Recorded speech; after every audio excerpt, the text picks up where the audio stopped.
تو اہل السنہ جو فرقے جنہوں نے بہت زیادہ اہل سنہ کی مخالفت کی وہ تھے وہ جو ذہین لوگ اپنے زمانوں کے تھے۔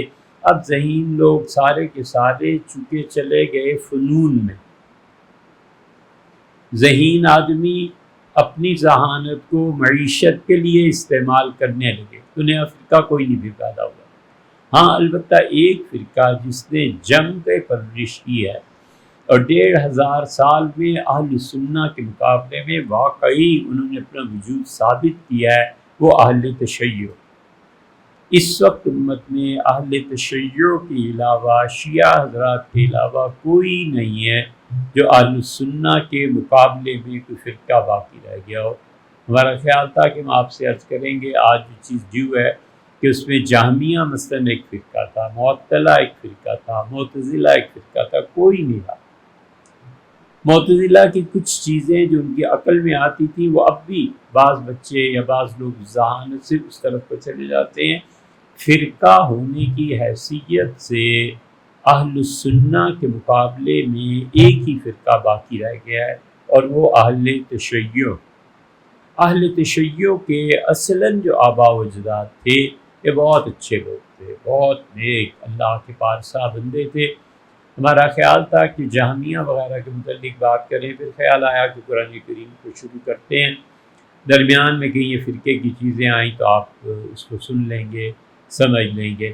لیکن اہل تشیع ہیں، ان کو بھی زیادہ ڈیٹیل سے نہیں بات کرنی، بلکہ یہ ایسے لوگ ہیں جنہوں نے ابتدائی صدیوں میں جو ان لوگوں کا منہج تو جو تھا وہ اہل سنہ کے مطابق رہا، پھر آہستہ آہستہ معتزلہ اہل تشیع کی طرف اور اہل تشیع معتزلہ کی طرف چلے گئے، لہٰذا جو شیعت ہمارے ہاں پائی جاتی ہے، صدیوں سے پائی جاتی ہے، در حقیقت یہ شیعہ اور معتزلہ دونوں کا ملاپ ہے، دونوں کا ایک دوسرے سے لین دین۔ بہت سے اصول جو معتزلہ مانتے تھے وہ اہل تشیع میں ہیں۔ معتزلہ یہ کہتے تھے کہ صحابہ کرام رضی اللہ عنہم محفوظ نہیں تھے۔ ہم اہل سنہ کہتے ہیں کہ صحابہ کرام رضی اللہ عنہم سے کبیرہ گناہ ممکن ہے، لیکن اللہ نے انہیں معاف فرما دیا ہے، ان کے کبائر سے بھی اللہ نے درگزر کیا ہے۔ اب اس سے بڑا گناہ کیا ہو سکتا تھا کہ احد میں حضور صلی اللہ علیہ وسلم شہید ہونے کے قریب ہو گئے، یہ واقعات پیش آئے، اللہ نے کہا کہ تم نے نبی صلی اللہ علیہ وسلم کو چھوڑ دیا، میدان جنگ سے ہٹ گئے، یہ وہ، اور پھر آخر فرمایا اللہ عنہم، اللہ نے سب کو معاف کیا۔ بھئی جب اللہ نے معاف کر دیا تو اب ہم اسے کیوں گنتے ہیں؟ ایک چیز اللہ نے کہا میں نے درگزر کیا، معاف کیا۔ اللہ تعالیٰ نے فرمایا کہ کسی بھی مسئلے میں کہ نبی صلی اللہ علیہ وسلم لوگ ایسے اور ایسے آپ کے ساتھ کر رہے تھے، پھر اللہ نے فرمایا میں نے معاف کیا۔ تو اللہ کا کسی چیز اور مسئلے میں صحابہ رضی اللہ عنہ کو معاف کر دینا اب یہ اس قابل نہیں ہے کہ ہم اس کا ذکر کریں، اس کو دہرائیں۔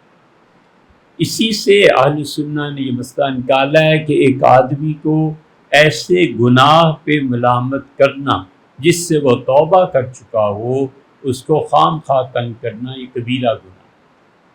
اب ہمیں کیا پتہ ہے کہ اس نے چوری سے توبہ کی ہے یا نہیں، شراب نوشی سے توبہ کی ہے یا نہیں، لیکن اگر پتہ چل جائے کہ کر چکا ہے، اب اس کو کیا تانا، ویسے بھی نہیں تانا دینا، لیکن جب وہ توبہ کر چکا ہو تو بہت ہی خطرناک ہے۔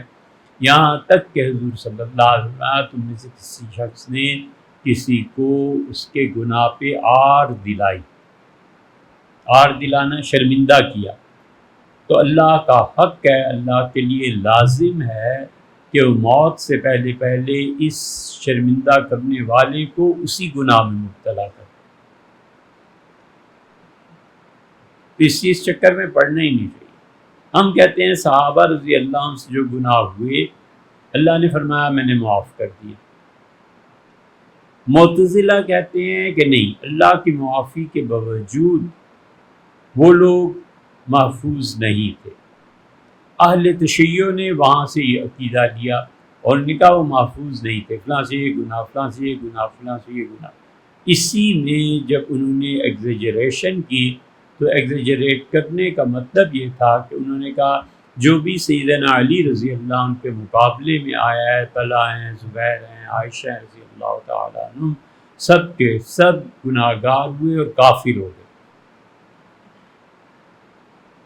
ہم نے کہا انہوں نے یقیناً گناہ کیا ہے، غلط کام تھا، امیر المومنین رضی اللہ عنہ کے خلاف بغاوت کرنا غلط بات تھی، لیکن جب سب نے توبہ کر لی تو اب کیا حق پہنچتا ہے کہ ہم ان کے متعلق یہ چیزیں ذکر کریں اور چھیڑیں۔ اسی طرح کیا ہوا، اسی طرح جتنے اہل تشیع کے عقائد ہیں ان کی اصل معتزلہ میں مل جائے گی۔ مثلا معتزلہ کہتے ہیں کہ اللہ کے ذمے یہ چیز واجب ہے، اہل سنہ کہتے ہیں خدا کے ذمے کوئی چیز واجب نہیں ہے۔ میں ایک اور عقیدے کی بات کر رہا ہوں، ہم کہتے ہیں خدا کے ذمے کوئی چیز ضروری نہیں، اللہ کے ذمے یہ بھی واجب نہیں ہے کہ فرعون کو جہنم ہی پھینکے، اگر وہ چاہے تو اپنی مہربانی سے فرعون کو جنت میں لے جائے اگر وہ چاہے، اور خدا کا بڑے سے بڑا کوئی نبی بھی چاہے کیوں نہ ہو، اگر اللہ چاہے، اگر خدا چاہے کہ جہنم میں پھینکو تو کون پوچھ سکتا ہے کہ اللہ یہ کیوں کیا؟ اس لیے خدا ایبسلیوٹلی تمام اختیارات رکھتا ہے، کوئی اللہ سے نہیں پوچھ سکتا کہ اللہ یہ کیوں کیا۔ معتزلہ کہتے تھے اللہ کے ذمے واجب ہے کہ وہ کافر کو جہنم دے، خدا کے لیے یہ ضروری ہے کہ مومن کو جنت دے۔ اہل سنہ نے کہا خدا کے ذمے ضروری کیوں ہے؟ تم زیادہ یہ کہہ سکتے ہو کہ اللہ تعالیٰ سے امید ہے کہ یہ اس کے خلاف نہیں ہوگا، مومن کو جہنم میں نہیں بھیجے، کافر کو جنت میں۔ یہ مت کہو کہ اللہ کے ذمے ضروری ہے، اللہ کسی کا محتاج تھوڑا ہی ہے۔ یہی عقیدہ وہاں سے اہل تشیع نے لے لیا معتزلہ سے۔ اسی طرح معتزلہ اس بات کے قائل ہوئے کہ خدا کو کبھی بھی دنیا اور آخرت میں دیکھا ہی نہیں جا سکتا۔ یہ تیسری مثال دے رہا ہوں، اصلاً یہ معتزلہ کا عقیدہ تھا، اہل تشیع نے وہیں سے لیا۔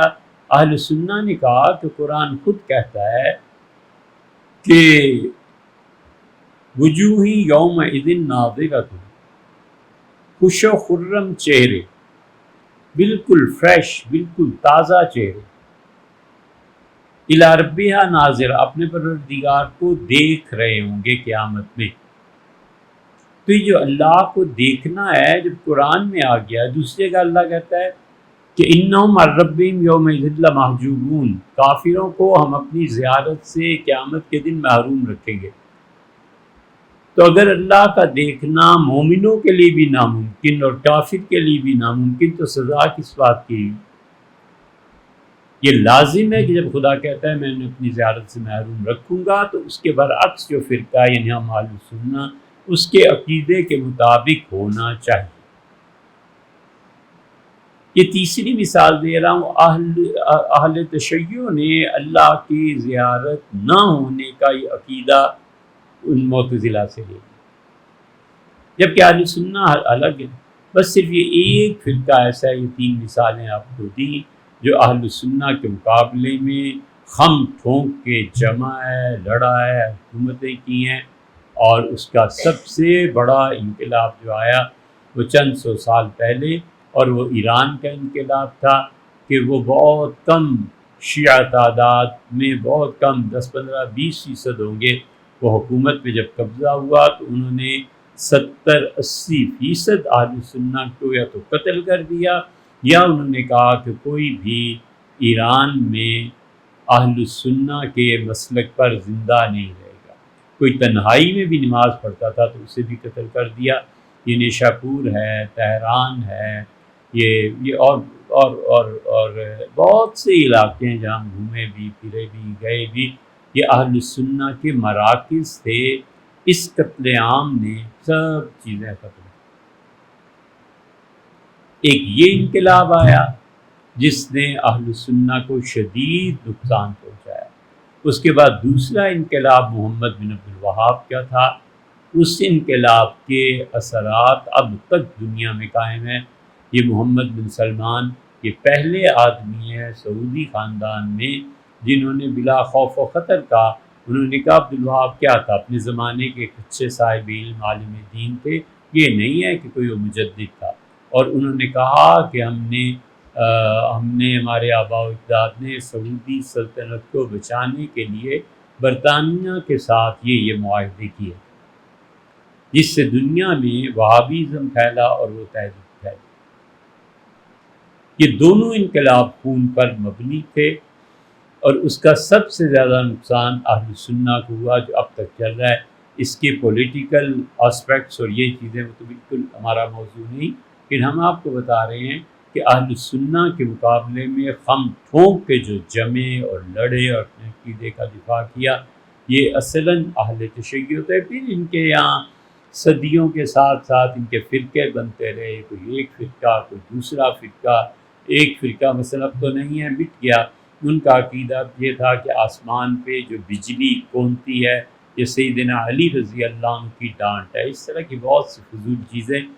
اب یہ لوگ رہے ہی نہیں، اور ان میں سے اب تک وہ فرقے قائم ہیں جو یہ کہتے ہیں اور برملا کہتے ہیں کہ مولا سے، یہ ایک ان کے عقیدے کا ذکر کر رہا ہوں کہ مولا امیر المومنین سیدنا علی رضی اللہ عنہ سب انبیاء علیہ السلام سے افضل ہیں، حتیٰ کہ یہ ماننا ضروری ہے کہ وہ رسول اللہ صلی اللہ علیہ وسلم سے بھی زیادہ افضل۔ یہ اہل تشیع کا عقیدہ، جو ذرا اس گریڈ سے نیچے آئے ان کا نہیں ہے۔ حضور صلی اللہ علیہ وسلم سے افضل کوئی نہیں، 5 اللہ کے نبی، آدم، نوح، موسیٰ، عیسیٰ اور محمد صلی اللہ علیہ وسلم، یہ 5 خدا کے نبی ایسے ہیں کہ علی رضی اللہ عنہ ان سے نیچے ہیں، باقی تمام نبیوں سے افضل۔